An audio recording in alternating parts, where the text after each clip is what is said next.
ค่ะนี่นะคะกำลังไปมาแล้วก็ต้องจากค่ะชั่วครั้งชั่วคราวพุทธศาสนาเป็นศาสนาชั่วครั้งชั่วคราวแต่เป็นศาสนาที่นำออกจากทุกข์ได้ตลอดกาลไม่มีศาสนาใดในโลกที่นำออกจากทุกข์ได้ตลอดกาลเยี่ยงเดียวกับพระพุทธศาสนาค่ะ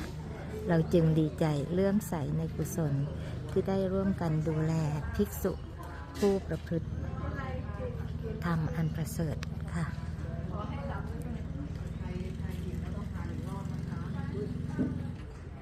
ค่ะนี่ค่ะ7 รูปค่ะวันนี้มาให้เราได้ร่วมกันถวายการต้อนรับการสักการะการดูแลค่ะนี่ค่ะ